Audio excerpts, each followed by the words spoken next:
Donc merci de votre présence. Nous sommes réunis ici ce soir à l'Université internationale de Rabat pour le 5e événement des mercredis de Sciences Po. Et nous sommes extrêmement honorés de recevoir M. Mohamed Ayed. Nous sommes très honorés et très heureux de sa présence, notamment devant nos étudiants en général, nos étudiantes en général, mais aussi les étudiants de Sciences Po Rabat, puisqu'on peut très bien s'illustrer au niveau international, défendre des valeurs universelles, représenter son pays sans être forcément footballeur ou joueur de musique, même si ce soir il y a un match, donc on va faire vite. Le football c'est important. Monsieur Ayed est membre du Conseil national des droits de l'homme. Si je ne m'abuse, vous étiez aussi au tout début, au moment du CCDH peut-être? Non, d'accord, je me suis trompé, excusez-moi. Vous êtes professeur de droit à l'Université de Rabat, conseiller spécial du procureur de la Cour pénale internationale pour la coopération de la région MENA, d'accord. Et surtout, vous avez eu une expérience de 14 ans, vous étiez conseiller juridique principal du procureur pour le tribunal pénal international pour le Rwanda, ce qui est une expérience extrêmement riche et extrêmement importante. Il serait bien d'en partager quelques mots avec nous, mais vous êtes là pour nous présenter une réflexion sur la justice pénale internationale et sur, quelque part, sa mission très onusienne de participer à la paix dans le monde et à la démocratisation dans le monde, notamment en rendant justice. Mais j'aurais voulu dire quelques mots, notamment pour nos étudiants de Sciences Po, mais bien sûr le propos est ouvert, pour essayer de remettre un peu de géopolitique et d'évolution sociopolitique là-dedans.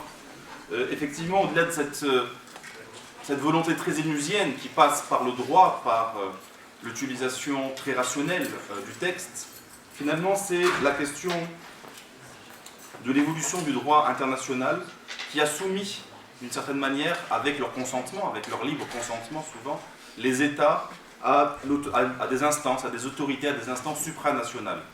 Cette évolution rentre dans le cadre de ce qu'on nomme très rapidement la mondialisation-globalisation. C'est-à-dire que quelque part la citoyenneté nationale, la citoyenneté classique, pour celui que je suis, finalement laisse la place ouverte, celle qui est ancrée dans le territoire et dans les ordres sociaux très précis, laisse la place ouverte ou le champ ouvert à d'autres types de citoyenneté, en tout cas de revendications politiques, qui passent par le référent du droit pour affirmer, si ce n'est un besoin de défendre une identité, au moins de demander la justice. C'est quelque chose de très important parce qu'au-delà de la question de la hiérarchie des normes juridiques, au-delà de la question de l'articulation entre le droit international et entre le droit national, qui pose effectivement de lourdes problématiques sur la souveraineté nationale, sur même peut-être la légitimité du droit international, au-delà de tout ça, sur le que je suis, et qui observe plutôt des mobilisations politiques, ou qui observe plutôt, en tout cas, des manières dont des populations essayent de revendiquer certains éléments, mais à une échelle non plus nationale, mais plus globale, finalement, ça nous dit quelque chose de très fort, c'est que le droit n'est plus la chasse gardée de l'État. Le droit n'est plus la chasse gardée de l'État et des acteurs d'une élite, on va dire, institutionnalisée, dans un rapport toujours conflictuel, puisque la séparation, évidemment, du judiciaire et de l'exécutif est la base même, la pierre angulaire de la démocratie. Malgré tout, il y a toujours une action extrêmement forte de l'État sur les élites de droit, et finalement, ce n'est plus sa chasse gardée. On remarque avec cette mondialisation-globalisation une émergence d'un espace transnational de militantisme nouveau. C'est extrêmement important et je ne dirai pas beaucoup de mots là-dessus, peut-être qu'on aura la place pour le débat, mais ça veut dire quoi? Ça veut dire que réellement nous avons face à nous de nouveaux acteurs qui revendiquent des fois localement plus de droits vis-à-vis parfois d'États qui ne leur permettent pas de les revendiquer en utilisant des textes internationaux. C'est-à-dire que finalement, parfois, et on le sait bien au Maroc, pour faire avancer certains dossiers, on doit aller à Genève ou à New York, pour faire avancer certains dossiers, notamment sur les droits de l'homme. Mais ce n'est pas simplement le cas, évidemment, du Maroc, c'est le cas aussi en Europe, où on passe par la Cour européenne des droits de l'homme, on passe par différents types d'instances communautaires ou supranationales, en tout cas, pour revendiquer certaines choses. C'est-à-dire que, finalement, la géopolitique et la sociologie, j'en finirai par là, fait face à une dimension supranationale. de l'expérience humaine. C'est-à-dire qu'on n'est plus simplement dans la territorialité classique et avec un monopole étatique, une gouvernance, si vous voulez, basée sur un référent national. On sort du cadre seulement de la nation. Alors d'un côté, on se pose la question de l'affaiblissement des États-nations, on se pose la question de la légitimité, par exemple, de la Cour pénale internationale, ou de la légitimité de telle action publique menée par des groupes qui utilisent le droit international. Ça peut aussi être le cas d'une entreprise qui fait, sur les brevets par exemple, qui va faire valoir certains droits pour mieux vendre dans un pays où il y a des médicaments génériques, si ça concerne la santé, etc. On se pose donc ces questions-là de la légitimité d'utiliser le droit international, de la question de la démocratie ou de la souveraineté nationale, mais de notre côté, on se pose aussi la question de la démocratie et de l'avancée de la démocratie grâce au droit international. Et je rappelle encore une fois que, évidemment, l'articulation du droit international est toujours plus ou moins librement consentie par les États eux-mêmes. C'est les États qui signent les textes et les États qui ratifient les textes, c'est-à-dire qui adaptent les textes, la norme juridique internationale, à leurs propres normes nationales. Et finalement, j'en conclurai par là, si ça nous place devant cette dimension supranationale, ça pose aussi la question de la démocratie. Et peut-être que nous aurons le plaisir, en entendant M. Dayet, d'avoir un petit mot sur la question de la démocratie. Parce que c'est une des caractéristiques majeures de la démocratie que de permettre l'existence d'espaces ouverts à la lutte des catégories subalternes, des catégories des laissés pour compte, de ceux qu'on n'entend pas, ou alors que l'on voit à la télévision, mais dans des situations déshumanisées. C'est peut-être cela aussi la démocratie, parce qu'en laissant le champ ouvert à leur lutte, à leurs revendications, même si ça passe par le droit, enfin en tout cas par une demande de justice, même si cette possibilité de lutter ne fait pas disparaître une inégalité indépassable, malgré tout, ça participe à les inclure. Et que ce soit au niveau national ou au niveau international, nous nous rendons compte que de plus en plus de personnes qui n'avaient pas la parole sont incluses finalement à travers des revendications par le droit, dans une forme, si ce n'est de démocratie planétaire, en tout cas dans une forme d'existence politique. Nulle place dans le monde sans peuple, sans catégorie de population, quelle qu'elle soit, qui ne réussit pas à faire valoir son existence, au moins au niveau régional et souvent même au niveau global, avec les médias sociaux, avec les chats, etc. Ça change beaucoup de choses et ça nous donne en tout cas un champ d'investigation riche et féconde. Et ce soir, nous avons l'honneur, donc je me répète, de recevoir M. Mohamed Ayet, qui présentera un des aspects beaucoup plus juridiques. Je m'excuse, je ne suis pas juriste, donc je vais utiliser un langage beaucoup plus sociologique, et qui présentera la question de la justice pénale internationale. Je vous demande de l'applaudir. Vous avez face à vous.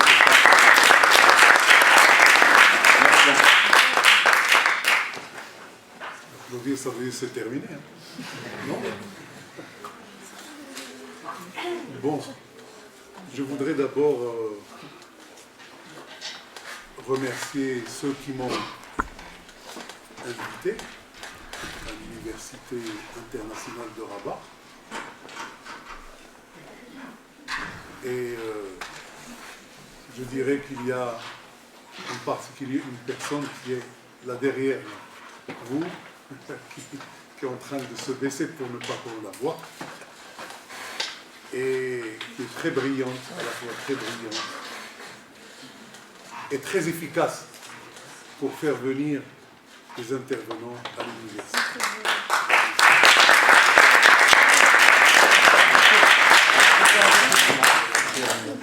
Alors, si vous voulez, bon, bien sûr, je suis à la fois ravi et honoré de m'adresser à vous, de m'adresser à autant de jeunes à l'Université internationale de Rabat pour la première fois. D'autant plus qu'il y a en plus un certain nombre de mes collègues au Conseil national des droits de l'homme, collègues et amis, et je vois que même il y a parmi eux un de mes anciens étudiants à Fès qui a maintenant une barbe blanche, c'est normal. Et donc, si vous voulez, ce soir,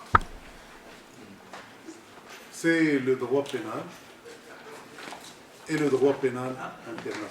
On va parler de droit pénal, de droit pénal international, de justice pénale internationale, Et l'intitulé de mon intervention, je crois que ça a été déjà présenté, c'est Justice pénale internationale, idéal et réalité.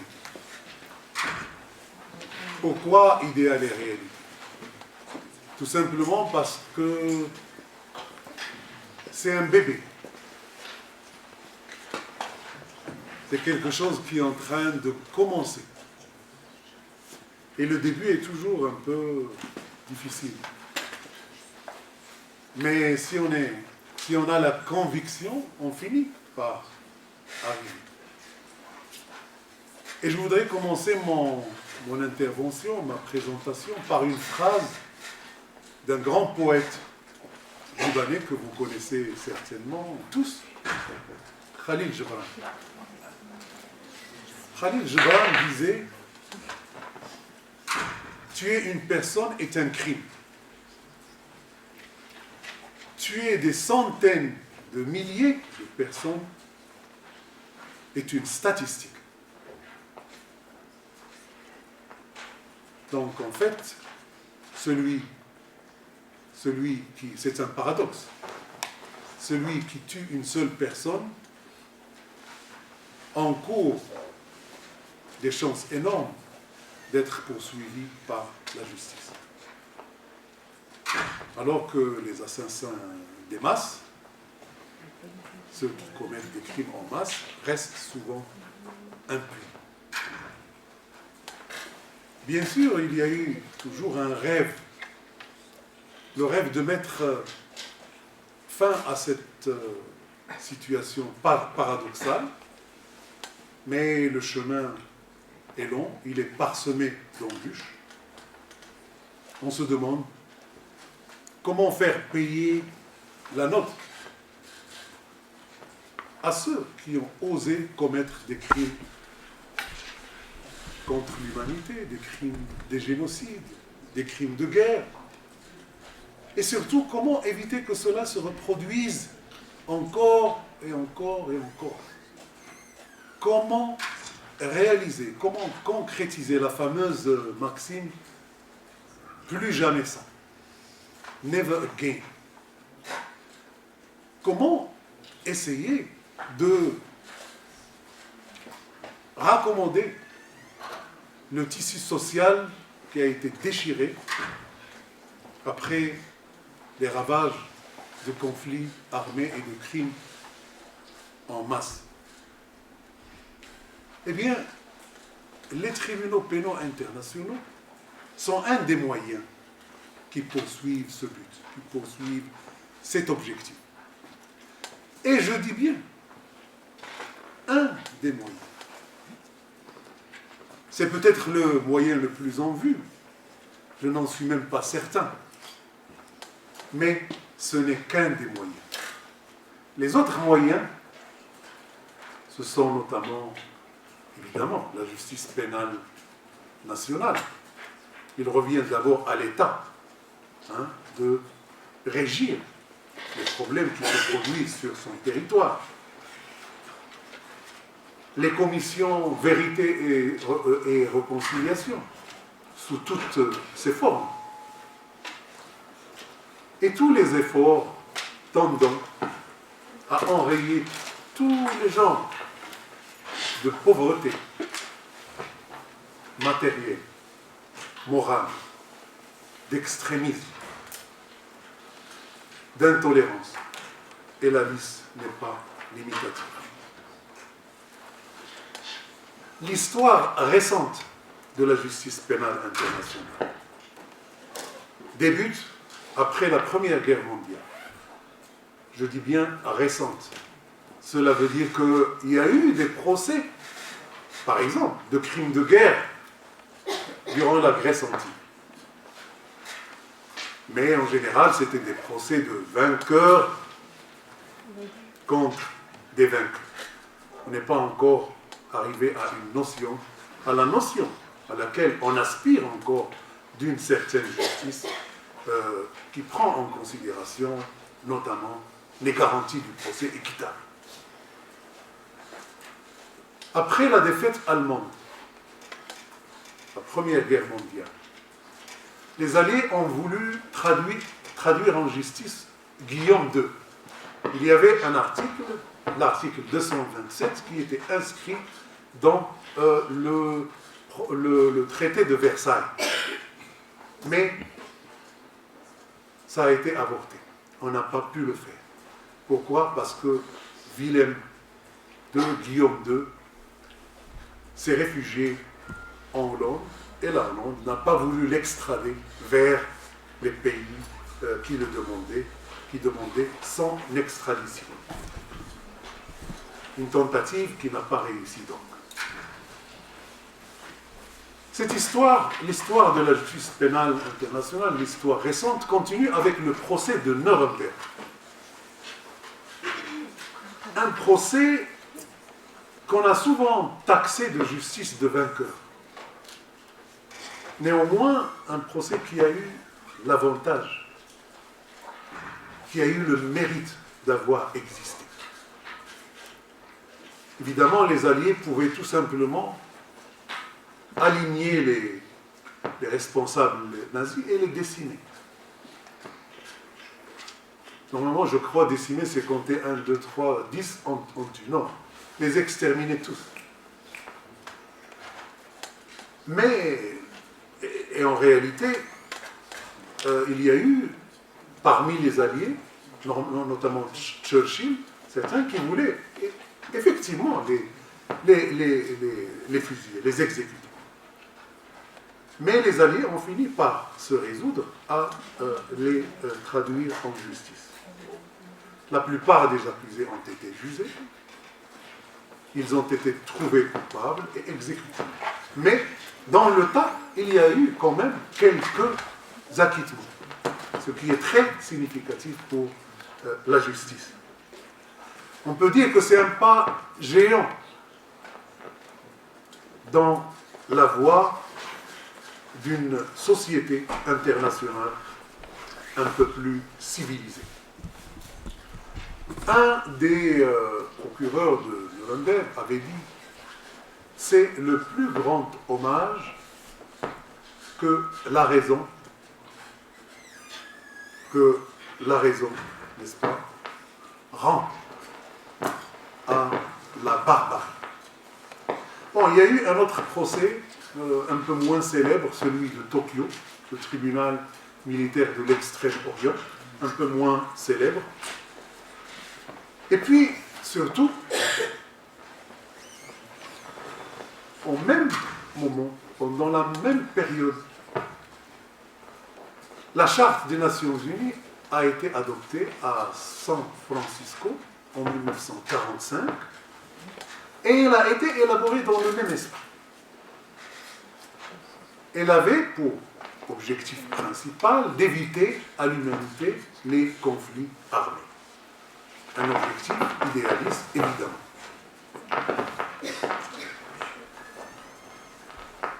Le statut d'un tribunal faisait partie intégrante de la Charte des Nations Unies. Il s'agit bien entendu de la Cour internationale de justice.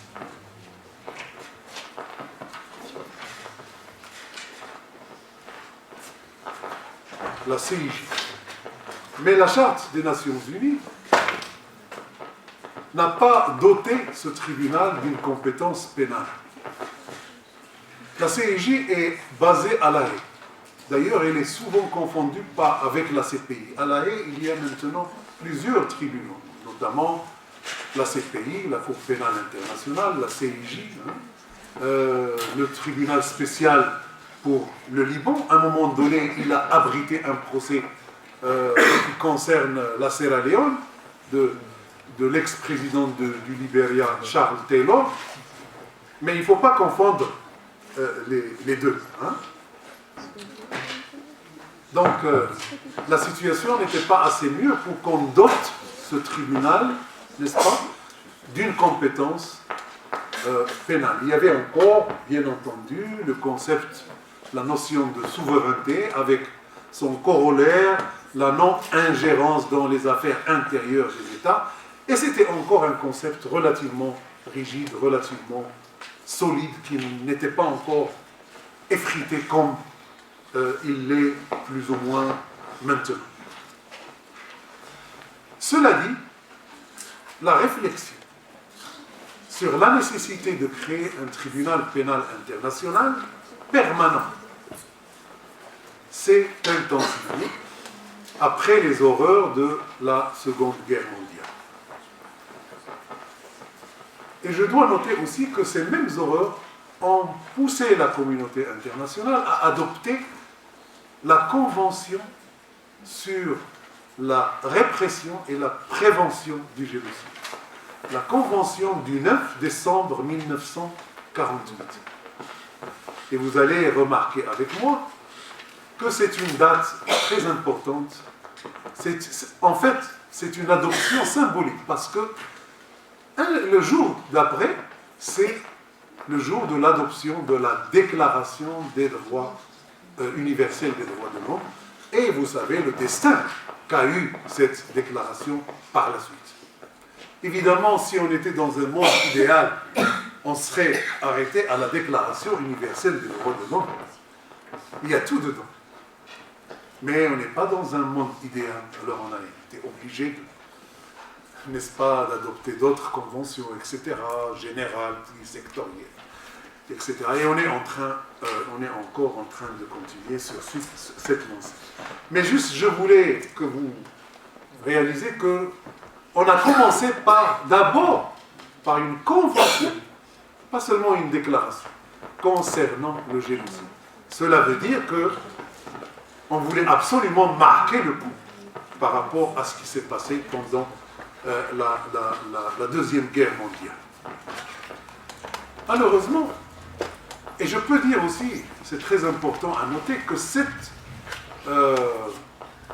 cette convention comportait déjà un article, l'article 7, qui disait que ceux qui commettent le génocide peuvent être traduits devant un tribunal international. Mais cette provision est restée lettre morte pendant plus de 50 ans. Enfin, bon, pendant presque 50 ans. 48 jusqu'à 1993, on a commencé à avoir des tribunaux pénaux internationaux. Et je crois qu'on ne devrait pas oublier qu'en parallèle, il y a eu aussi les 4 conventions de Genève de 1949. Ces conventions ont essayé surtout,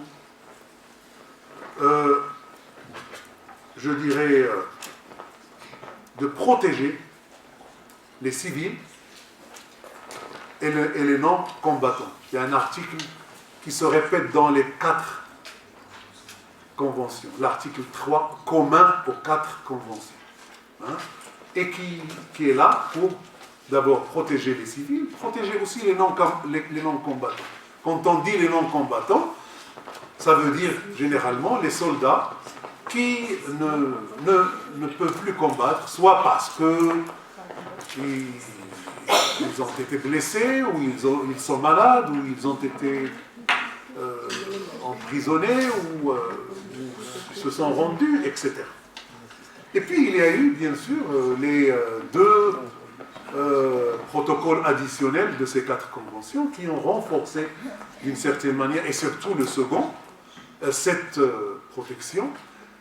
Mais il y a surtout, et ça c'est très important, il y a surtout la pratique des TPI grecs, des TPI. Les TPI, quand je dis les TPI, ça veut dire les tribunaux pénaux internationaux.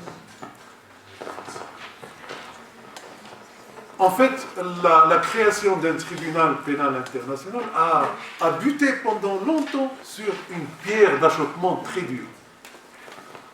À savoir, après la Seconde Guerre mondiale, la guerre froide entre le bloc soviétique, entre le bloc socialiste communiste et le bloc, n'est-ce pas, occidental libéral.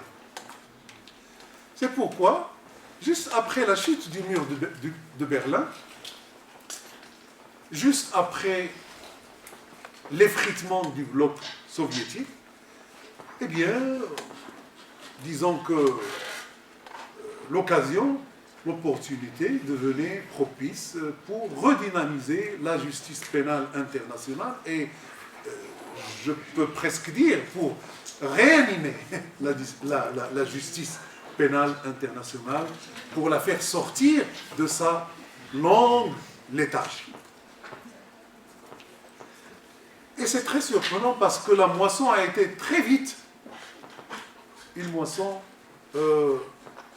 excellente. C'est le moins qu'on puisse dire. Pourquoi? Parce que depuis le milieu des années 90, il n'y a pas eu moins de 7 tribunaux pénaux internationaux, dont 6 ad hoc transitoires et un tribunal pénal permanent. Pénal international permanent. Et ce que je voudrais essayer de faire ici, c'est bien sûr de vous donner une idée succincte sur ces institutions, les présenter un tout petit peu, avant de s'arrêter brièvement sur le rapport et en faire une petite appréciation critique. Et je crois que l'essentiel du travail de ce côté-là devrait se faire pendant la discussion qu'on aura après cette présentation. Les différences qui existent entre ces tribunaux renvoient d'abord à la différence des conflits auxquels ils ont réagi. Mais elles renvoient aussi au fait que, disons, les dernières, ceux qui viennent après, eh bien, elles ont quand même essayé d'apprendre des expériences des tribunaux précédents. Cela veut dire, en quelque sorte, que les premiers tribunaux ont servi comme un laboratoire pour ceux qui sont venus après. On en a tiré des leçons et on a essayé, n'est-ce pas, de changer un certain nombre de choses. Il ne serait pas réaliste du tout, n'est-ce pas, de présenter en quelques minutes, en moins d'une heure, l'ensemble des PPI. Ce n'est pas possible. Je me contenterai de les regrouper. Et je suis conscient du fait que c'est un regroupement qui reste quelque part arbitraire. Mais c'est juste pour pouvoir lancer un débat. Et j'essaierai donc juste de mettre en évidence les caractéristiques de chaque groupe et surtout, disons, quand je peux grouper plusieurs, je les mets, n'est-ce pas, ensemble. La première catégorie se distingue par son caractère transitoire et le rôle joué par les Nations Unies pour les créer. La seconde se caractérise par sa permanence et son ambition à devenir universelle. Le TPY et le TPIR, le Tribunal pénal international pour l'ex-Yougoslavie, le TPY, le Tribunal pénal international pour l'ex-Yougoslavie, et le TPIR, le Tribunal international pour le Rwanda, sont les deux premières institutions à avoir vu le jour. Et ils sont purement nationaux. Ils sont purement de facture internationale. Ils sont des tribunaux pénaux internationaux au sens propre du terme. Ils se ressemblent beaucoup. Comme deux gouttes d'eau, mais pas vraiment. Ce n'est pas deux gouttes d'eau, mais comme deux gouttes d'eau. Ils se ressemblent beaucoup. Mais il y a bien sûr des différences entre les deux. Mais je me contenterai surtout de présenter le TPIR pour y avoir travaillé presque une quinzaine d'années. Et en réalité, de temps en temps, je les groupe ensemble. Hein. Alors, le tribunal pénal international pour le Rwanda. Le tribunal a vu le jour en 1994, et comme je l'avais dit, il appartient à la première génération des tribunaux pénaux internationaux. Cette première génération, TPIR, se distingue par son mode de création. Ces deux tribunaux sont créés par le Conseil de sécurité des Nations Unies, en vertu du fameux chapitre 7 de la Charte des Nations Unies. Que dit ce chapitre? Il dit que le Conseil de sécurité a la faculté, a la possibilité, enfin le devoir en réalité, c'est son travail, d'évaluer les situations où il y a un conflit et de dire si ces situations menacent la paix et la sécurité internationale. Et s'il estime que ces situations en arrivent n'est-ce pas, à menacer la paix et la sécurité internationale, il peut réagir. Il peut prendre un certain nombre de mesures. Généralement, c'est le boycott, c'est la coupure des relations diplomatiques, etc. Bon, il y a une liste, mais qui n'est pas limitative. Et le Conseil de sécurité, dans le cas du TPIR, d'abord du TPY, puis du TPIR, a été inventif. Il est allé jusqu'à créer un tribunal pénal international, une institution judiciaire. Évidemment, à l'époque, ça a été très critiqué. Comment une institution politique peut créer une institution judiciaire? Dans quelle mesure cette institution, alors qu'elle est un organe subsidiaire, hein, n'est-ce pas, du Conseil de sécurité, peut être indépendante? Mais les choses se sont faites, et en réalité, il y a eu quand même un travail très important qui a été accompli. Ces deux tribunaux aussi sont des tribunaux ad hoc, transitoires. Ça veut dire qu'ils ont été créés pour faire face à une situation déterminée, et normalement, ils devraient fermer les portes. Ils devraient disparaître après avoir, n'est-ce pas, rempli leur mission. Le qualificatif international attribué au TPIR, au TPY, provient du fait que ce sont des institutions supranationales qui ont été créées par la communauté internationale pour juger des crimes internationaux.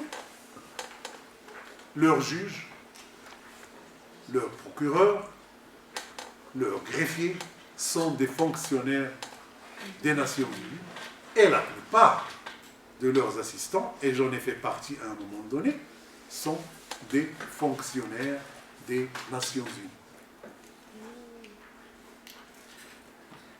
Le TPI réagit à un des génocides les plus dramatiques, les plus terribles du XXe siècle. Un génocide qui a fait entre, ça dépend, on parle de statistiques entre 800 et 1 million de victimes. Je peux vous dire, et croyez-moi, qu'après 14 ans de service au TPIR, il m'arrivait encore de pleurer avec les victimes. Je ne suis pas devenu cynique.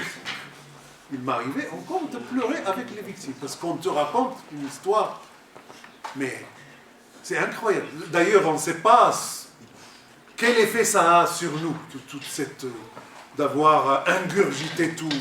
Bon, bien On se réfugie dans la nature, c'est un très beau pays. On se réfugie dans la méditation, on se réfugie dans plein de choses. Ben, heureusement, ce n'était pas dans l'alcool, par exemple. Hein. Mais, vous comprenez, c'est un génocide horrible. On pourrait éventuellement en parler tout à l'heure. Les crimes qui relèvent de la compétence du tribunal sont des deux tribunaux, en fait, sont les crimes, le génocide, le crime de guerre, et les crimes contre l'humanité et les crimes de guerre. Le tribunal pour l'ex-Yougoslavie est beaucoup plus un tribunal de crimes de guerre que de génocide, mais il a traité des affaires de génocide. Le tribunal du Rwanda est beaucoup plus un tribunal de génocide, mais il a traité aussi quelques crimes de guerre. Les deux tribunaux sont forgés sur le même modèle, et je dirais même plus, à un moment donné, ce n'étaient pas des jumeaux, ce n'étaient pas deux gouttes d'eau, c'était des siamois. Vous connaissez les siamois, ils sont collés l'un à l'autre, hein, ou l'une à l'autre, ou peut-être l'un et l'une à l'autre. Hein.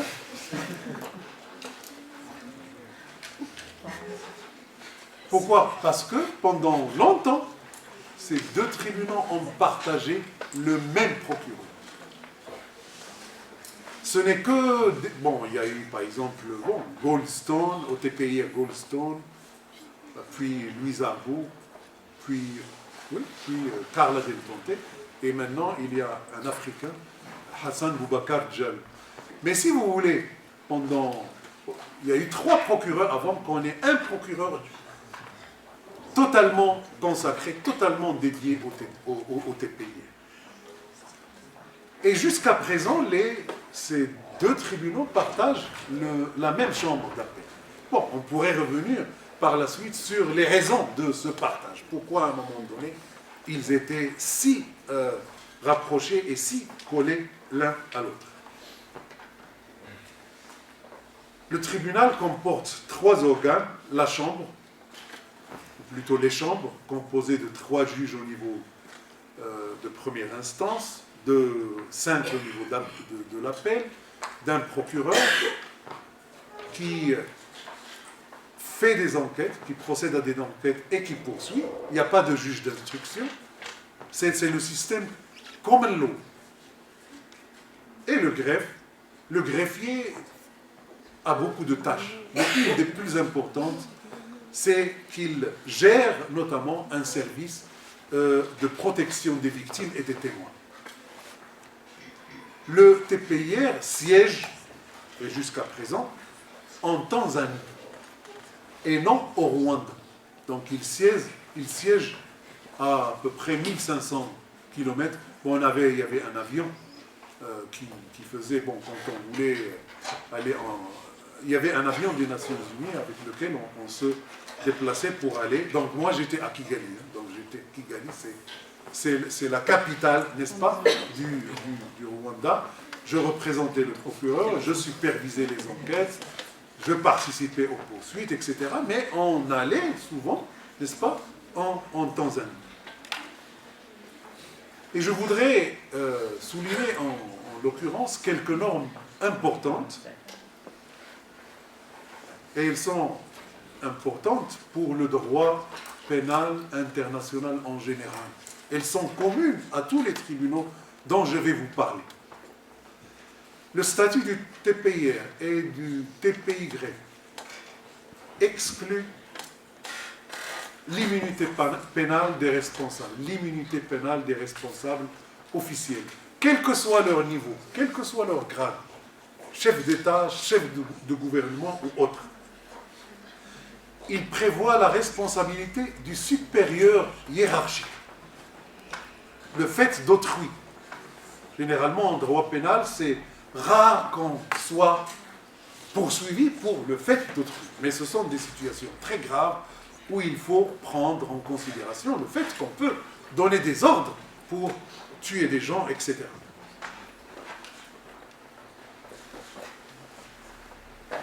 Le TPIR, le TPY et tous les tribunaux hybrides mixtes dont je vais parler tout à l'heure exclut la peine de mort.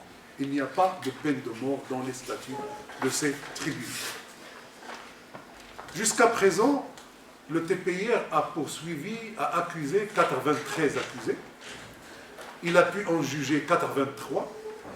Et il y a encore quelques fugitifs. Il y a encore quelques personnes qu'on devrait essayer d'arrêter. On a reproché, entre autres, au TPIR et au TPY, son jumeau, celui de l'ex-Yougoslavie, d'être trop coûteux, d'être plombé, alourdi par la bureaucratie des Nations Unies, d'être extrêmement lent et d'être trop détaché et peut-être trop lointain,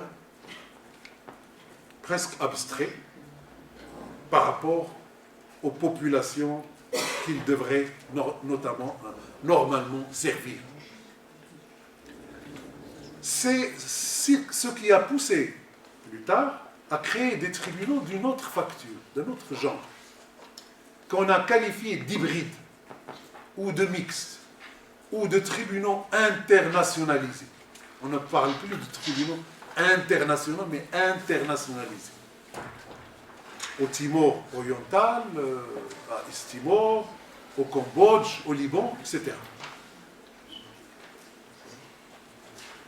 Évidemment, comme le TPIR et le TPY, ces tribunaux hybrides, mixtes, réagissent à des situations très graves.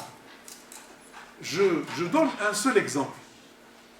Les chambres extraordinaires au sein de la Cour suprême du Cambodge, un tribunal mixte, hybride, institutionnalisé, appelez-le comme vous voulez, eh bien, il a réagi au génocide que les Khmers rouges ont commis entre 1975 et 1979 et qui a coûté la vie à 3 millions de leurs compatriotes.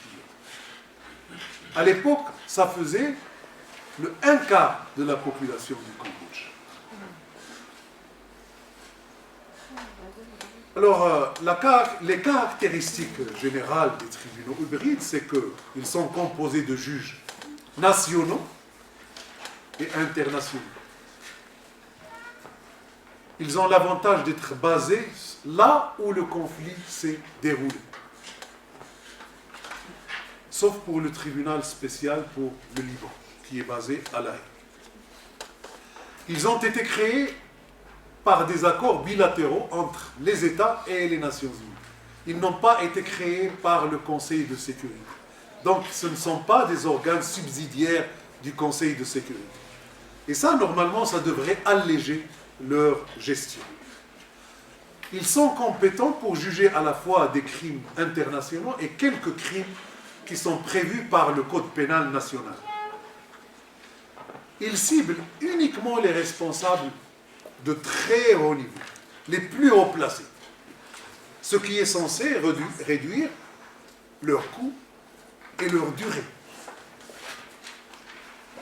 Mais l'inconvénient majeur de ces tribunaux, et de tous ces tribunaux, TPIR, TPY, Sierra Leone, Cambodge, etc., c'est que ce sont des tribunaux transitoires. Ce sont des tribunaux qui essayent de solutionner un problème déterminé à un moment donné et ils ne peuvent pas étendre leurs compétences à des situations différentes qui peuvent survenir, qui peuvent être très graves. Centrafrique en ce moment, par exemple. Hein. Le TPIR qui existe encore, le TPY qui existe, ne peut pas étendre sa compétence à ce qui se passe en Centrafrique, par exemple. Alors, bien sûr, cela veut dire qu'on doit avoir un tribunal pénal international permanent, et c'est ce qui est arrivé, c'est la raison de la création de la CPI. Et je vais donc essayer de vous présenter très vite la CPI, la Cour pénale internationale, où j'ai en ce moment l'honneur d'être un des conseillers spéciaux de Madame Fatou, la Fatou Bensouda, hein, attention. Elle a son mari est d'origine marocaine. Le jour où, moi, bon, je peux vous dire ça. J'étais au Maroc en vacances, je reviens au Rwanda, on me dit que nous avons un nouveau collègue qui s'appelle Bensouda. Alors, bon, d'abord, il y avait un seul Marocain au tribunal. J'étais content qu'il y ait un compatriote, et je vais, et j'ouvre la porte, et je trouve une femme noire, très, très imposante. Hein. Bon, elle est toujours, c'est pour ça, entre autres, qu'elle a été choisie pour être procureure. Et bon, mais où est-ce que vous avez déniché ce nom? Bon, il m'a expliqué après que... Bon, alors ça c'est pour essayer un petit peu de... parce que je vois que vous commencez peut-être un peu à fatiguer, non?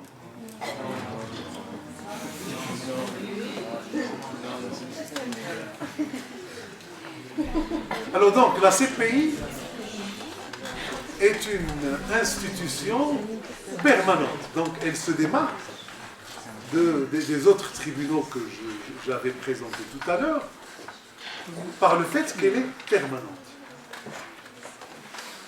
Et elle a été créée en vertu d'une convention multilatérale entre un certain nombre d'États.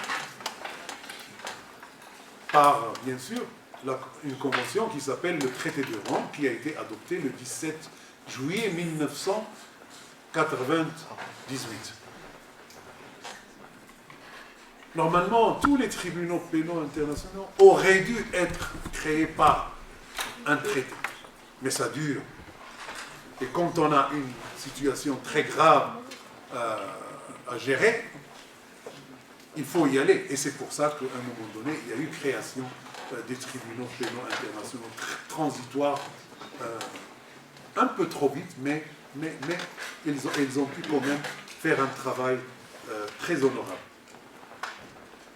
Donc la CPI n'est donc pas un organe des Nations Unies. C'est un organisme, c'est une institution qui est créée par un traité entre les États. Mais cela n'empêche pas que la CPI tisse un certain nombre de relations privilégiées avec l'ONU. Elle a commencé à fonctionner le 1er juillet 2002. Avant que le traité de Rome entre en vigueur, il a fallu réunir 60 ratifications d'État. Et beaucoup, à l'époque, croyaient que jamais on allait réunir ces ratifications. Et ça s'est fait relativement vite, à peu près 4-5 ans. La CPI, donc, a commencé à fonctionner le 1er juillet 2002. Le 1er juillet 2002. Elle a déjà fêté, n'est-ce pas, sa 11e année. Et sa compétence n'est pas rétroactive. Vous savez qu'en droit pénal, il y a le principe de non-rétroactivité. Elle ne peut pas statuer sur des situations qui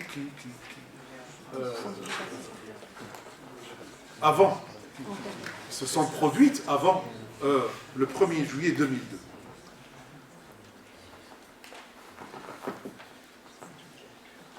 Elle est compétente pour juger crimes de génocide, les crimes contre l'humanité, les crimes de guerre et le crime d'agression. C'est le crime qu'on appelait à un moment donné, dans la charte de Nuremberg, crime contre la paix.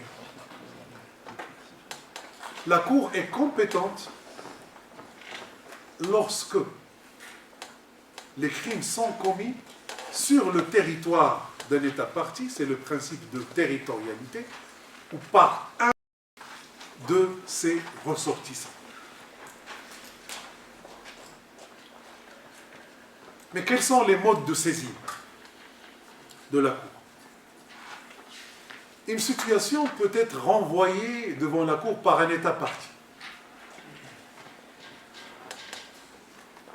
Toutefois, un État parti, un État non parti peut déclarer qu'il accepte, pour une situation déterminée, la compétence de la Cour.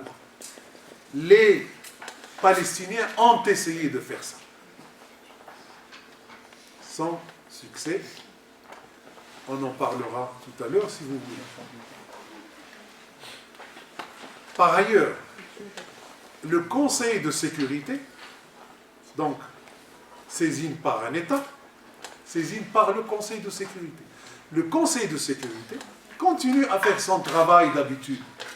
Ça veut dire, entre autres, évaluer si une situation porte atteinte à la paix et à la sécurité internationale. Et s'il décide que c'est le cas, il peut renvoyer ou déférer cette situation devant la Cour pénale internationale. Donc, vous voyez la relation entre la CPI et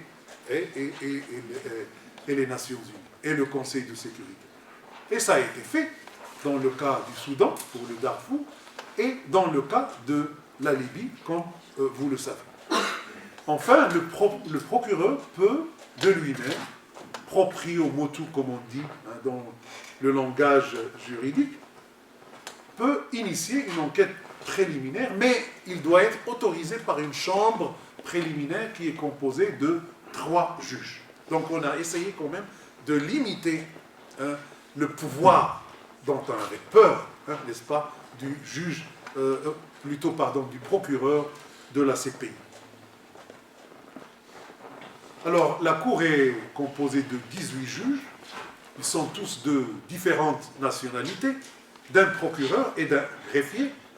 Elle est organisée en chambres préliminaires, en chambres de première instance et en chambres d'appel.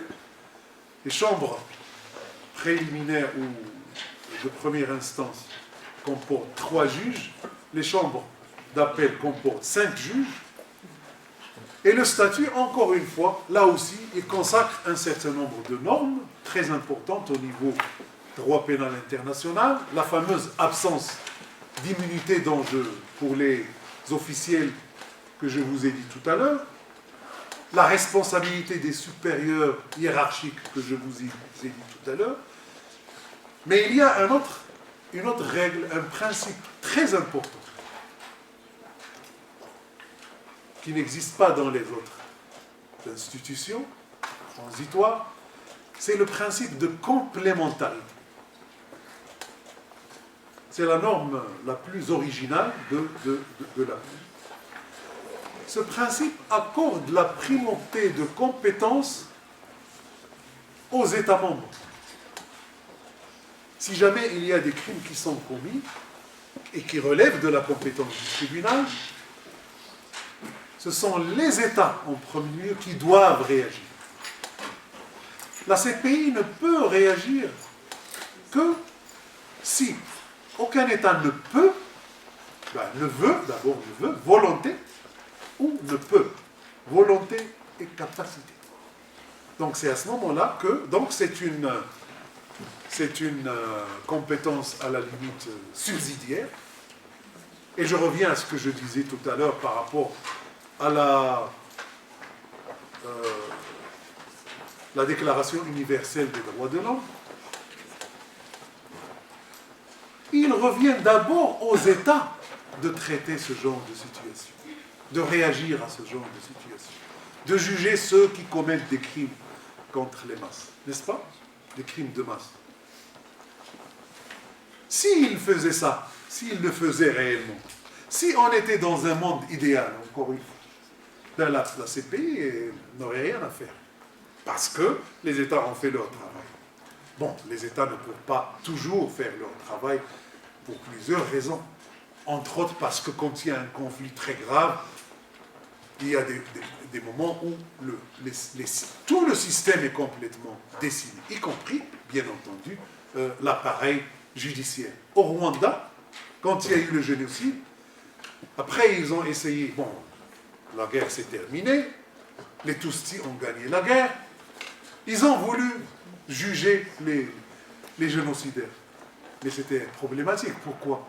Parce que la plupart des juges étaient soit morts, soit ils se sont enfuis ailleurs, ils étaient impliqués dans le génocide, etc. Et bien sûr, c'était une très bonne chose qu'il y ait eu le TPI. Mais il y a eu également autre chose et on peut en parler plus tard. La CPI se penche actuellement sur 8 situations qui concernent, écoutez-moi bien, l'Ouganda, la République démocratique du Congo, la République centrafricaine, la République de l'Afrique centrale, le Darfour, donc le Soudan, la Libye, la Côte d'Ivoire et le Kenya. Vous avez bien entendu. Hein? Des enquêtes préliminaires ont été également entamées concernant l'Afghanistan, la Colombie, la Géorgie, la Nigeria et la Corée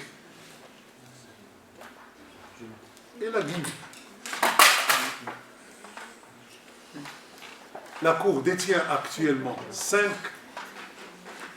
accusés, dont l'ex-président de la Côte d'Ivoire, Laurent Gbagbo.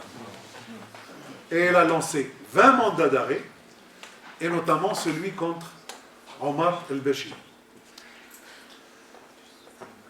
On peut dire que la moisson des tribunaux pénaux internationaux a été assez importante, assez féconde, surtout sur le plan symbolique. Mais essayons d'aller un peu plus loin dans cette appréciation critique que je vais faire très très vite. Les tribunaux pénaux internationaux constituent une véritable révolution dans le domaine de la lutte contre l'impunité. Parce qu'avant eux, ce genre de crime restait systématiquement, presque systématiquement impuni. Ils ont déjà poursuivi des chefs d'État, des chefs de gouvernement. Milosevic, je m'excuse si je ne prononce pas bien, en ex-Yougoslavie. Hein. Le président, bon, il est mort avant d'être jugé. Hein. Donc l'action publique s'est éteinte. Hein. Charles Taylor, l'ex-président du Libéria. Et il y a Gbagbo qui est arrêté, qui est dans une facilité de détention à La Haye, et il y a Omar el-Béchir qui fait l'objet d'un mandat d'arrêt international qui n'a jamais été,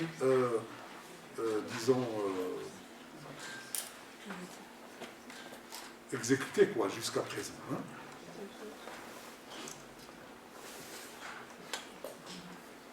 Les tribunaux pénaux internationaux ont pu mettre en œuvre pour la première fois la Convention internationale sur le génocide. Ils ont affiné la notion de crime contre l'humanité. Vous savez qu'il n'y a pas de convention sur les crimes contre l'humanité. Il y a une convention sur le génocide. Mais il n'y a pas de convention sur les crimes contre l'humanité. Ce sont les statuts des tribunaux, à commencer par Nuremberg, puis les tribunaux ad hoc, puis le traité de Rome, qui ont petit à petit élaboré ce genre de crimes, qui ont vraiment défini à chaque fois et ajouté des crimes, etc. Et donc c'est quand même un effort très important au niveau des droits internationaux pénals. Ils se sont penchés sur la situation des enfants soldats, notamment en Sierra Leone et à la CPI. Ils ont mis en exergue le rôle des médias dans les médias de la haine, les médias qui ont incité la haine durant un certain nombre de génocides. Et je dirais enfin que grâce au TPI, le système pénal international est en train de féconder les systèmes, d'imprégner les systèmes pénaux nationaux. Il contribue donc à une meilleure implantation de l'état de droit, à une meilleure implantation de la démocratie.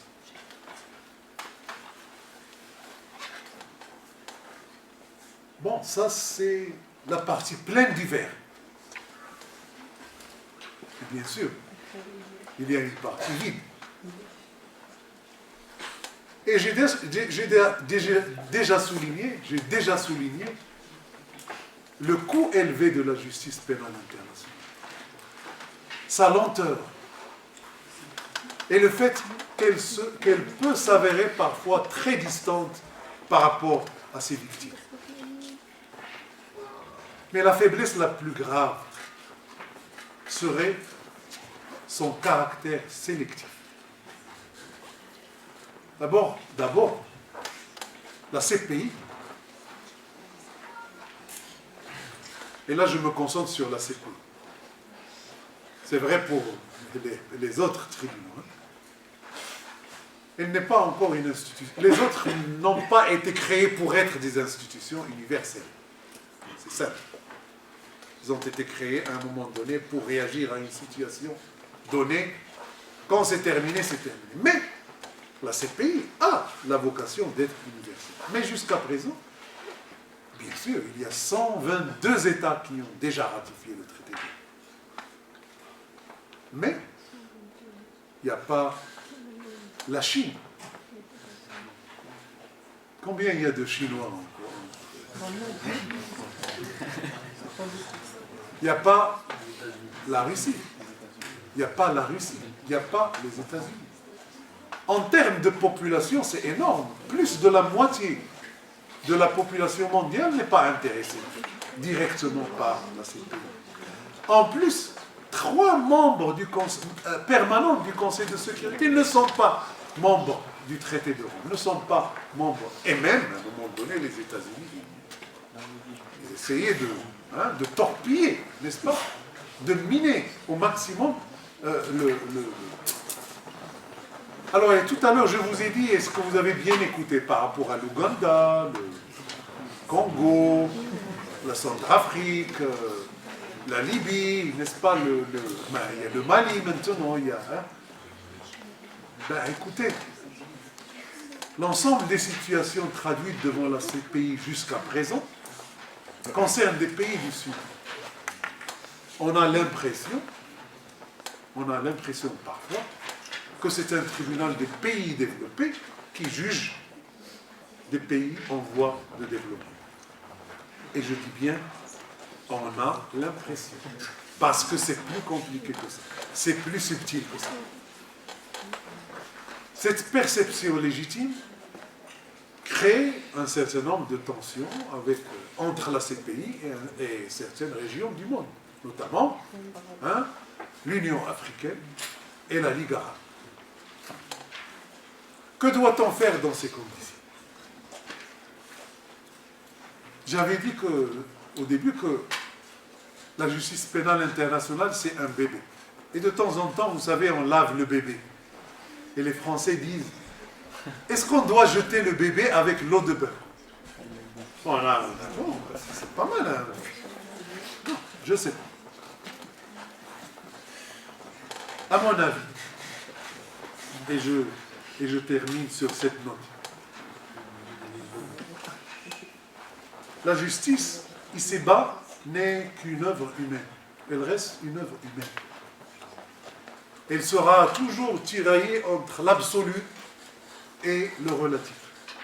Entre sa vocation à l'universel, à l'universalité, et à tous les genres de contingences. Cependant, en tant qu'œuvre humaine, elle demeure perfectible. C'est pourquoi, personnellement, c'est pourquoi je continue à travailler dans le système. J'ose nourrir un espoir idéaliste il y a eu un tas de luttes acharnées.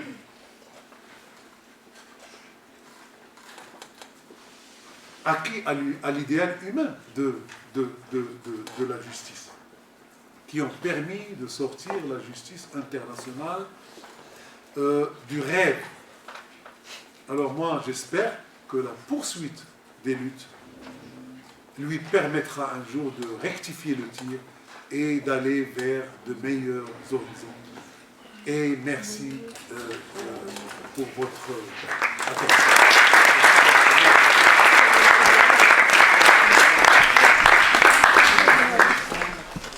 Merci beaucoup, professeur. Sans plus tarder, on passe au débat. Alors, je vais vous demander, s'il vous plaît, de lever la main. Je prends vos questions. À chaque fois, vous vous présentez avant de poser la question, s'il vous plaît. Le micro, il n'y a pas de micro qui tourne. Est-ce que vous pouvez parler à Bob, à Sophie? Bien. Je prends le tour de parole.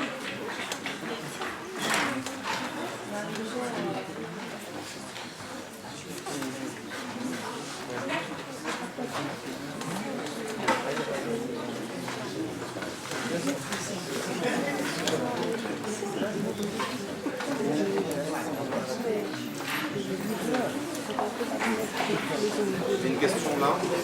J'ai vu une main, c'est toi.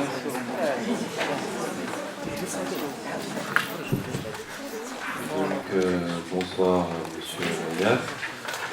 Bienvenue à l'Université internationale de Rabat. Je me présente. Je m'appelle Jacques Réchi, je suis à Centre 1. Donc la question que j'aimerais vous poser, est-ce que en ce moment, en France, on peut être poursuivi juridiquement si on remet en cause le crime contre l'humanité de 1945. Est-ce que vous trouvez que c'est une... qu'est-ce qui différencie ce crime contre l'humanité de celui de l'esclavage des Noirs ou encore du génocide des Amérindiens? Merci. Hamza. Bonsoir Monsieur Mohamed Ayad, bienvenue à l'Université internationale de Rabat. Je me présente Hamza Bouras, première année Sciences Po.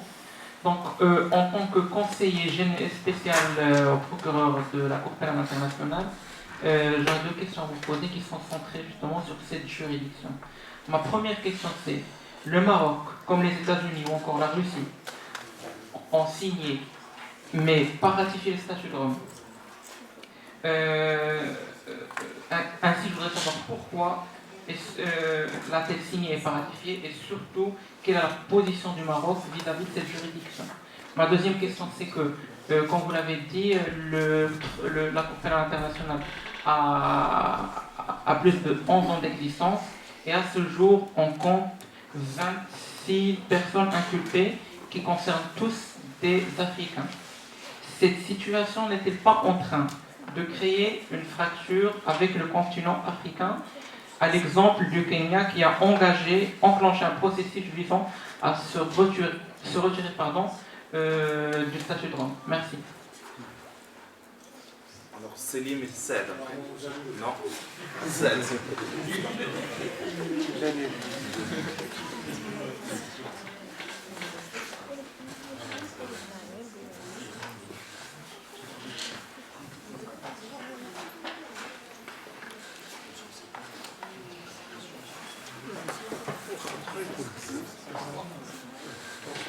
Juriste, bienvenue à l'Université internationale de Rabat. Ma question est plus spécifique à le TPIR. Comment vous avez collaboré avec les tribunaux populaires au Rwanda? Et si c'est oui, en quoi ils vous ont aidé dans votre mission? D'autres questions? Oui, monsieur.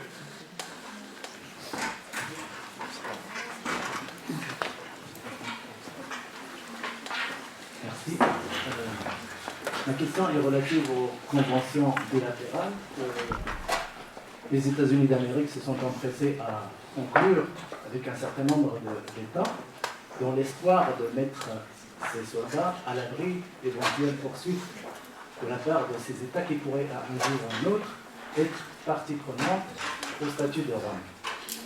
Alors ma question est, quelle est la valeur juridique de ces conventions bilatérales d'immunité par rapport aux obligations des États. Est-ce qu'un État, parti ultérieurement à la Convention de Rome, pourrait se prévaloir de ces conventions bilatérales conclues avec les États-Unis d'Amérique pour échapper en quelque sorte à ces obligations en vertu du statut de Rome? Monsieur derrière, il y a une question tout derrière.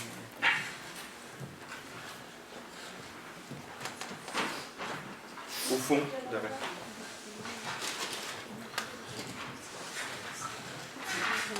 Merci. Merci, monsieur Ayab.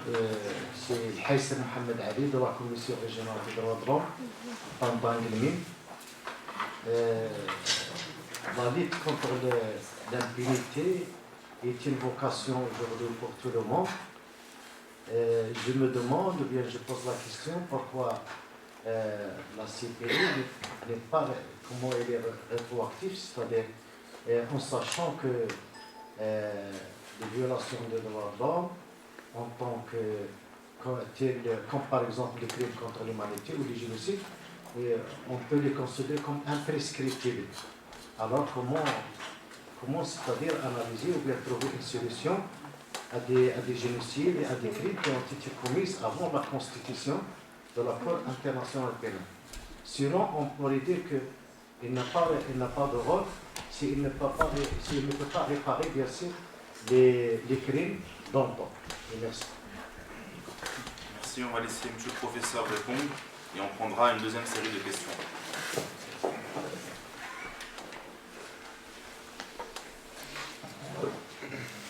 Bon, je crois que oui. Je vais commencer par essayer de répondre à la dernière question.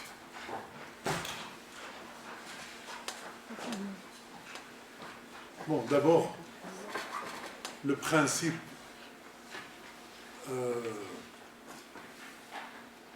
de non-rétroactivité est un principe sacro-saint du droit pénal. Évidemment, ça veut dire qu'en principe, on ne doit jamais punir quelqu'un pour un crime qui n'était pas une infraction, qui n'était pas incriminé au moment où il avait commis son crime, son méfait, son infraction. Bien sûr, par rapport au crime contre l'humanité, au génocide, il s'agit de crimes effectivement imprescriptibles. Évidemment, surtout pour ceux qui ont aussi ratifié un traité qui dit que ces crimes sont imprescriptibles. Mais de plus en plus, ça devient aussi un peu du droit coutumier. Ça ne m'étonnerait pas qu'à un moment donné, on dise, même si vous n'avez pas ratifié les conventions qui parlent de la prescription de ce genre de crime, bon, c'est du droit international coutumier. Vous n'avez pas ratifié, par exemple, la convention du génocide, ce n'est pas un problème, c'est du droit international coutumier. C'est quelque chose qui répond à une pratique constante des États, et donc c'est passé dans les normes internationales, même si on n'est pas partie d'un traité. Mais il faut se rendre à l'évidence. Lorsqu'on négocie un traité, il y a un tas de contraintes qu'il faut essayer de gérer. Ça veut dire quoi? Ça veut dire qu'il faut essayer de réunir beaucoup de gens autour d'une table et il faut essayer d'harmoniser les positions, de faire éventuellement des concessions, etc., etc., etc. Alors, une des concessions qui a été faite, c'est que pour encourager les États à adhérer au traité de Rome, on ne peut pas parler du passé. C'est déjà pas mal si on s'adresse, si on essaye de trouver des solutions pour l'avenir. Mais ça ne veut pas dire, attention, ça ne veut pas dire Afallahu amma salam. Alash, l'imada. Pourquoi? Tout simplement parce que ça, c'est une partie du travail. C'est le traité de Rome. C'est ce qui peut être poursuivi dans le cadre du traité de Rome. Mais il y a aussi la compétence universelle. Ça veut dire que les États peuvent éventuellement intervenir et poursuivre. Il y a les juridictions nationales qui peuvent intervenir et poursuivre. Ça, c'est arrivé par exemple, pour Herman. Les Israéliens sont allés le chercher, d'ailleurs, ce n'était pas légal, hein. Ils sont allés le chercher en Argentine et ils l'ont. Bon, il y a eu des procès de nazis, bien sûr, en France. Barbie, Klaus Barbie, Touvier, etc. Papon, hein, d'accord. Et ce sont des faits qui sont arrivés il y a très longtemps. Et que la Cour pénale internationale n'aurait jamais pu poursuivre. Donc, vous voyez un petit peu, c'est... Bon, je prends un autre exemple. Quand on a voulu exclure la peine de mort du statut de Rome, du statut de la Cour pénale internationale, évidemment, il y a des gens qui sont rétentionnistes de la peine de mort, qui non seulement ils l'ont dans leur code, mais aussi ils l'utilisent et ils exécutent des gens, notamment aux États-Unis. D'accord? Alors, qu'est-ce qu'on fait? Bon, il y a eu des tractations, il y a eu des pressions, il y a eu des... Hein?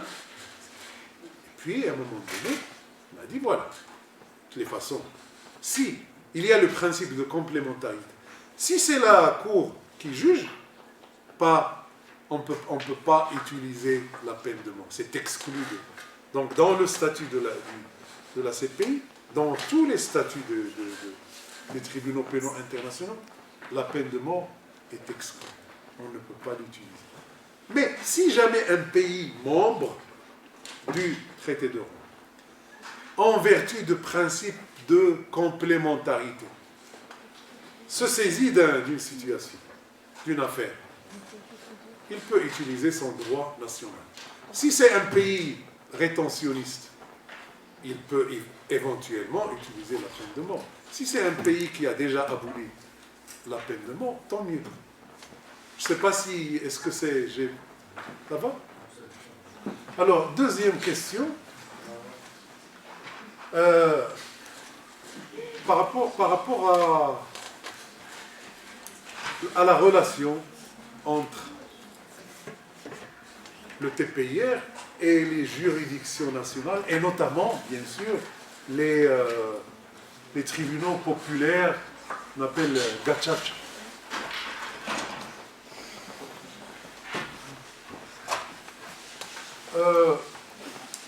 Ce sont d'abord, ce sont deux institutions différentes. TPIR, c'est une institution internationale. Gacaca, c'est une institution nationale. Les liens de coopération, ils existent. Tout à l'heure, au début, j'ai dit, les tribunaux pénaux internationaux sont un des moyens pour réagir. Et d'ailleurs, s'il était tout seul, il ne pourrait rien faire, parce qu'on est en face de catastrophes humaines ou inhumaines, vous l'appelez comme vous voulez. Puis, on ne peut pas poursuivre tout le monde. Et les tribunaux pénaux internationaux, qu'est-ce qu'ils font? Ils poursuivent les plus hauts responsables. En plus, les plus hauts responsables, le Rwanda par exemple, n'aurait jamais pu les poursuivre. Pourquoi? Parce que dès qu'il y a eu, ils ont senti qu'ils allaient perdre la guerre, ils sont allés au Congo, ils sont allés aux États-Unis, ils ont les moyens pour le faire. Et donc le Rwanda n'aurait jamais pu les faire extrader. D'abord parce que il avait encore la peine de mort. Ensuite, parce que tout le monde va dire il n'y a pas de garantie du procès équitable, parce que, et puis ils vont rester dans des havres de paix, à moins que les pays d'accueil acceptent de les juger. Alors, donc, en fait, ce qui se passe, c'est qu'il y a un travail qui doit être fait par les tribunaux pénaux internes, à ce niveau. Mais il y a le reste. Et le reste, qu'est-ce qui s'est passé au Rwanda? Bien, c'est simple. Ils ont essayé de traduire devant la justice nationale un certain nombre de responsables, de suspects ou d'accusés de génocide. Et ça faisait à peu près un rythme effréné. Hein? Quoi, 1000 par an? C'est même beaucoup. Il y a 120 000 personnes qui étaient dans les prisons. Il faut 120, un siècle. Bon, bien sûr, il ne faut pas un siècle parce que les prisons sont de véritables mouroirs. Les gens meurent dans les prisons. Vous savez, j'ai lu un ouvrage qui s'appelle The Castle, le bastion. Hein, et en fait, il parle des prisons rwandaises à un moment donné. Bon, celui qui vient visiter les prisonniers, qu'est-ce qui se passe? Il vient, il est comme ça, il entre dans la cour de... Hein, et puis, il est content. Pourquoi? Parce que tout le monde est là en train de l'attendre. Et il se rend compte, après un certain temps, que ce n'est pas ça. Ils sont tout le temps debout là-bas. Vous savez ce que ça veut dire? Ça veut dire que quand on veut faire ses besoins, je m'excuse. Et les gens, on commence à leur couper les pieds. Parce qu'ils ont gangrène et tout ça. Bon, je le dis comme ça, je m'excuse, mais parce qu'il faut le dire. Comprenez? Alors, et en même temps, la communauté interne. Vous avez des prisonniers, vous avez... Oui, évidemment. Alors, les Rwandais, ils ont essayé de réinventer leur justice et ils ont essayé de trouver un moyen. Et puis, il y avait une justice normalement plutôt populaire, plutôt simple. On essayait de résoudre les différends entre les gens quand ils ont un petit problème, vol de poule, vol de... Non, mais les gens sont très simples, hein, c'est des paysans et tout ça. Et donc, ils se mettent sous un arbre, sur l'herbe. Et l'herbe, en Rwanda, ça s'appelle la gachacha. Donc, ils se mettent sur l'herbe et ils essayent de résoudre. Ça existait au Maroc, hein. Vous comprenez, les justices de ce genre. Puis, mais ils ont essayé de l'adapter à des crimes très graves, qui sont bien sûr le génocide, les crimes contre l'humanité. Et là, la différence, c'est que il y a quoi? Il y a 18, il y a 16 juges au TPI internationaux. Mais au Gachacha, tous les 5 km², il y avait un panel de juges. Et sur presque 10 ans, ils ont jugé tout le monde. Bon, maintenant, juger, c'est un mot très... En réalité, c'est quelque chose qui est entre la justice traditionnelle et entre la justice... c'est comme une commission de réconciliation. Bon, c'est quelque chose avec lequel on a essayé de ressouder les liens entre les gens. Bien sûr, là aussi, il y a eu des problèmes. Parce qu'on a jugé seulement une partie. On a jugé seulement les Hutus. Alors qu'il y avait des Tutsis qui ont commis c'était un conflit, il y avait une guerre civile. Et même le TPIR, il n'a jamais pu poursuivre les Tutsis. Parce que les Tutsis étaient au pouvoir. Et on avait besoin de leur coopération. C'est ce que vous êtes en train de dire. Coopération, pourquoi? Parce que si moi, procureur, j'ai besoin d'interviewer un témoin, je passe par le gouvernement rwandais.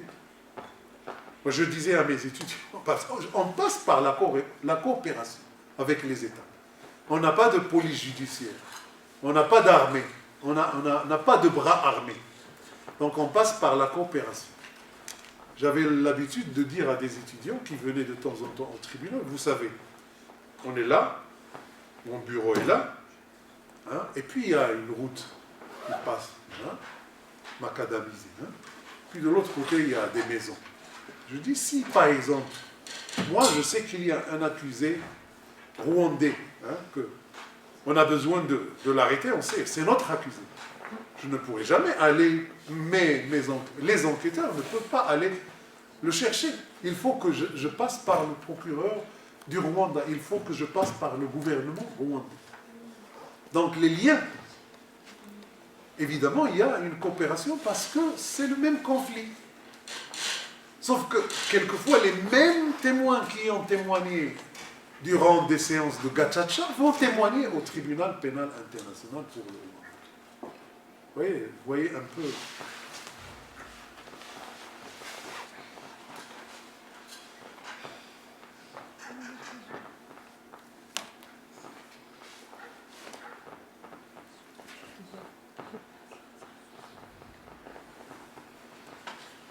Oui, alors oui.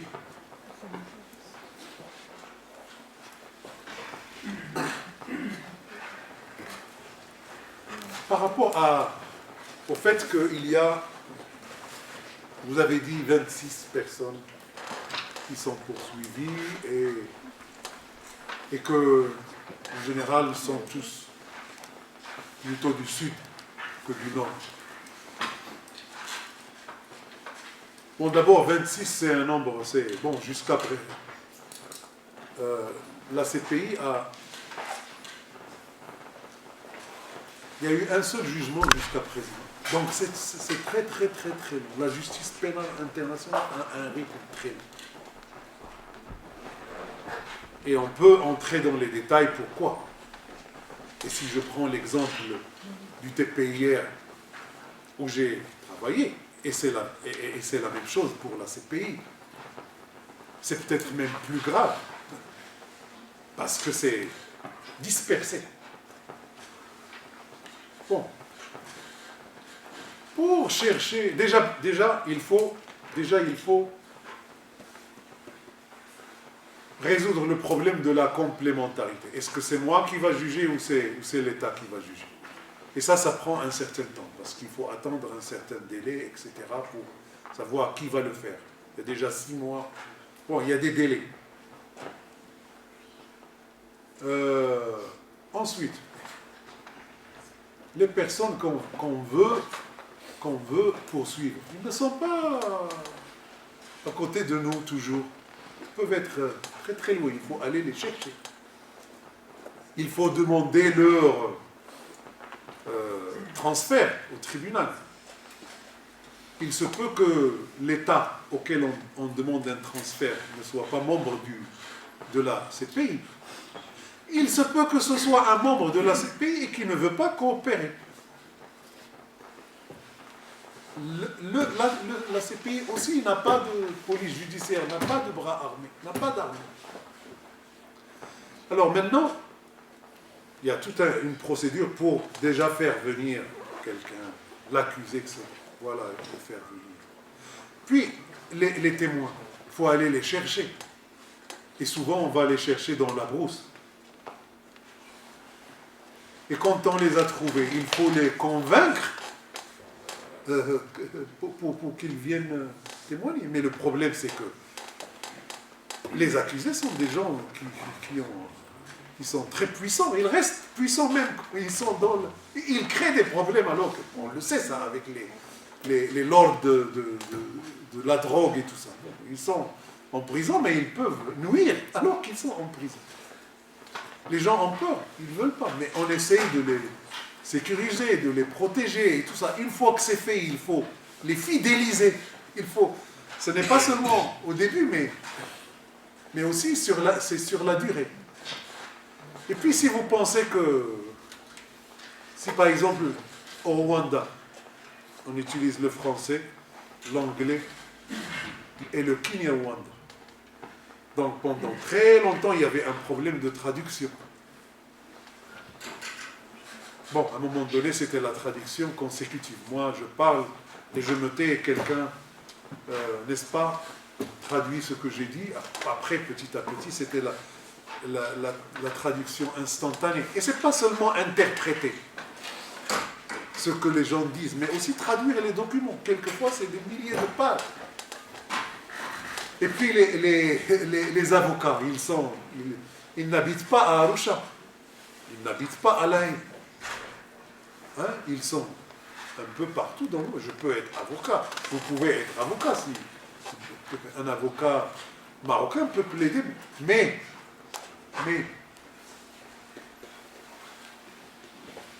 un avocat a un cabinet, il s'occupe d'abord peut-être de son cabinet. Après, c'est un peu difficile. Il faut essayer de trouver le moment propice pour programmer les audiences, etc. Puis, à un moment donné, on a tellement d'audiences et très peu de place. Les procès n'ont jamais, je veux dire, il n'y a pas un procès qui se déroule d'une manière continue. Les procès, vraiment, il y a une rivalité entre pour rentrer dans la salle n'est-ce pas, d'audience. Alors, bon, je ne sais pas, je suis en train de penser à plein de choses comme ça, mais ce sont juste des exemples. Et en réalité, ça fait que c'est un système qui est finalement très lourd. Ben, évidemment, c'est mieux d'avoir, comme on dit, son juge naturel. Il y a eu des procès de génocidaires rwandais en Belgique, 4 ou 5, mais ça s'est fait très très vite. La cour d'assises et tout ça, ça n'a pas duré plus de 6 mois. Donc vous voyez. Alors ça, c'est par rapport au fait que c'est très peu de gens qui sont poursuivis. Mais, attention, c'est quand même important, encore une fois, parce que c'est une partie du travail. Et c'est une partie qu'on ne peut pas faire, qui ne peut peut-être pas être fait par le pays où le conflit s'est déroulé ou par la justice nationale. Maintenant, le reste, il est fait par la justice nationale, par les commissions de réconciliation, etc. Donc c'est quand même important. Alors, deuxième chose, ils sont, vous avez dit, tous des Africains. Moi, je dirais tous du Sud, oui. Africains, oui. Alors, c'est une perception qui est juste. Parce que ça, c'est la réalité. On ne peut pas le nier. Mais ce qu'il faut savoir aussi, c'est que l'Ouganda a été déféré ou référé ou renvoyé par l'Ouganda. C'est-à-dire, la situation de l'Ouganda a été... C'est l'Ouganda qui a saisi le tribunal. Le Congo, la République démocratique du Congo, c'est la même chose. La Centrafrique, c'est la même chose. La Côte d'Ivoire, c'est la même chose. Le Mali, c'est la même chose. Les situations où il y a eu intervention du Conseil de sécurité, malheureusement, c'était des situations aussi en Afrique, c'est-à-dire le Soudan et la Libye. Alors, en fait, c'est vrai que ce sont des pays du Sud, mais c'est vrai aussi que ces pays c'est eux qui ont demandé à ce que le tribunal se saisisse de ces situations. Le Kenya, c'est le procureur qui est allé faire une enquête, et puis la chambre préliminaire a accepté, et puis maintenant, il y a tout un travail. Bon, j'ai été récemment à l'Assemblée des États membres de la CPI oui, alors en novembre. En novembre. Puis il y a tout un tralala par rapport à les Africains, ils veulent que les chefs d'État ne soient pas poursuivis lorsqu'ils sont encore en exercice, etc. Ils veulent essayer ils essayent de faire tout pour ne pas que Kenyatta soit jugé par la CPI. Donc là, ce sont aussi... c'est-à-dire il faut nuancer un peu. Il faut aussi savoir qu'il y a un jeu aussi politique dans l'histoire. Mais ce qui est vrai, c'est que quand même, il y a des situations qui méritent d'être renvoyées devant la CPI et qui ne le sont pas. Mais on peut savoir pourquoi. C'est peut-être pas vraiment la faute du tribunal, de la Cour. Parce que, prenons le cas de la Palestine. L'idée, c'est que Israël n'est pas membre du traité de Rome. Donc, la CPI n'a pas compétence à traiter les affaires qui se déroulent sur... Bon. Maintenant, à un moment donné, il y a et puis, bon, la seule façon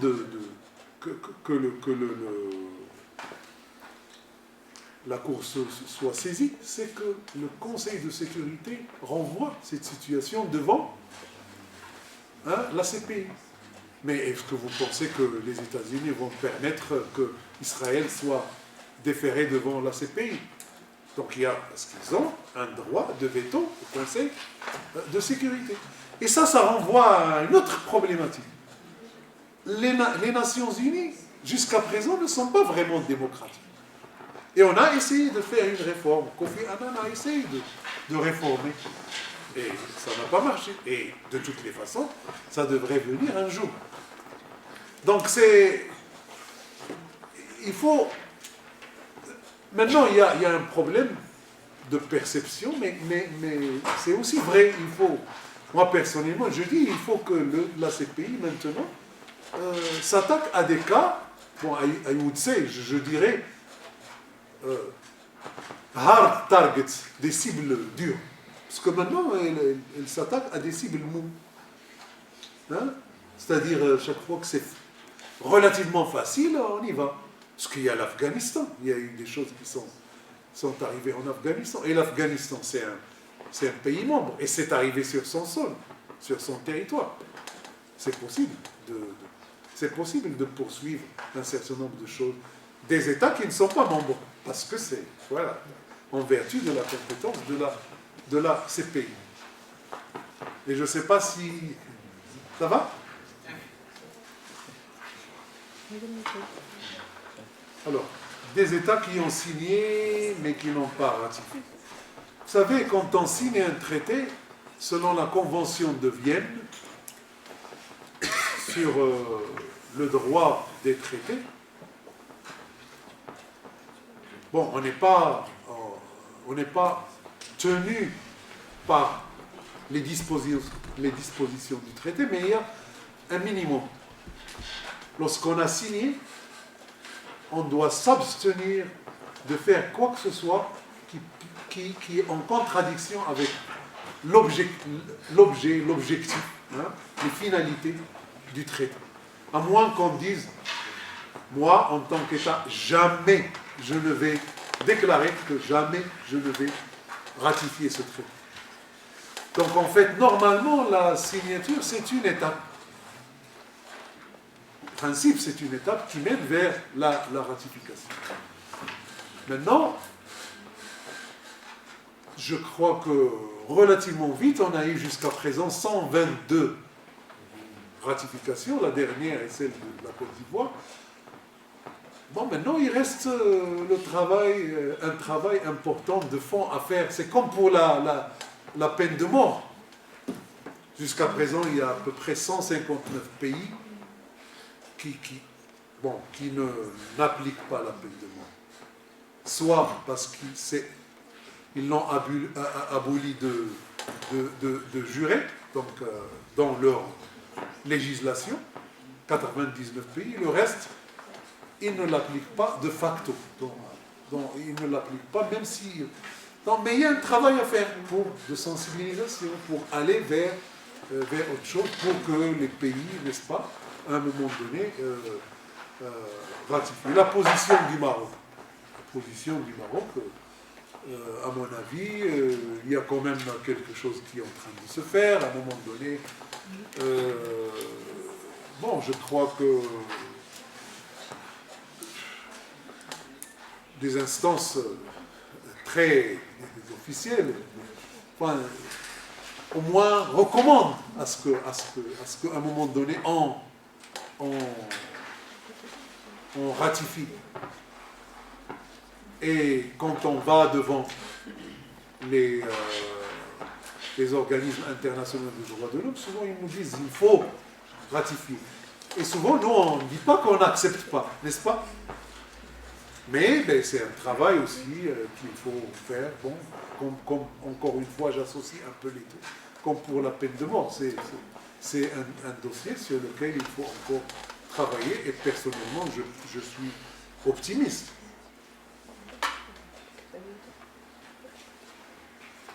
Alors, le négationnisme.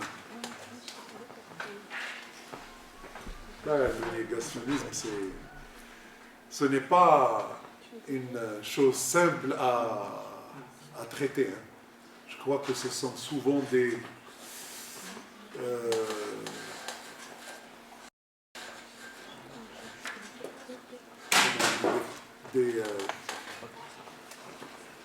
forces qui se... Comment on dit?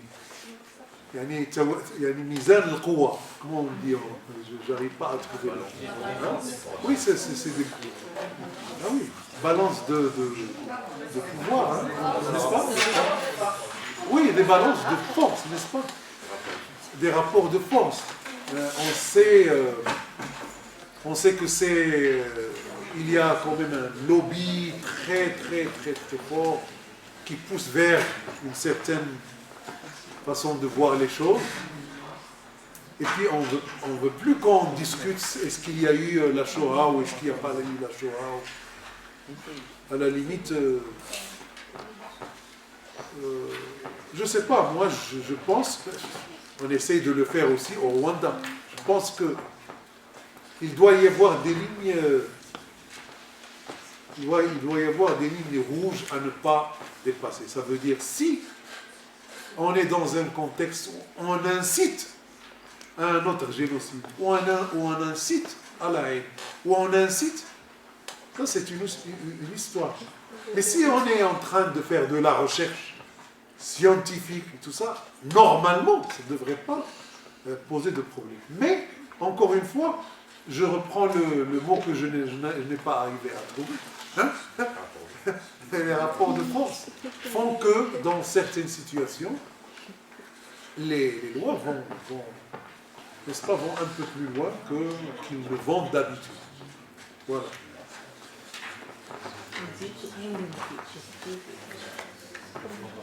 Ah, donc, de toutes les...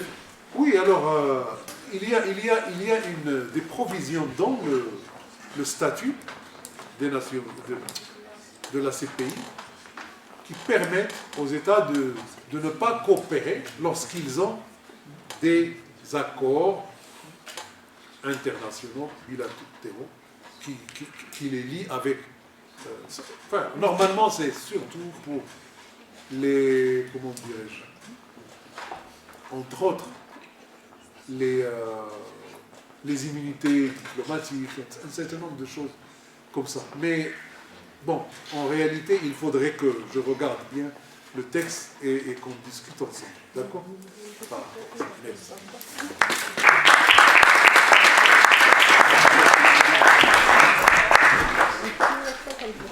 Encore une fois, au nom de l'Université internationale de Rabat, de Sciences Po Rabat et de la formation continue, nous remercions chaleureusement M. le professeur Mohamed Ayed pour sa présentation et nous vous invitons pour une prochaine séance qui aura lieu en février, puisqu'il va y avoir les vacances, puis les examens pour nos étudiants. Donc ce sera début février, une nouvelle séance des mercredis de Sciences Po. Merci pour votre présence et à très bientôt.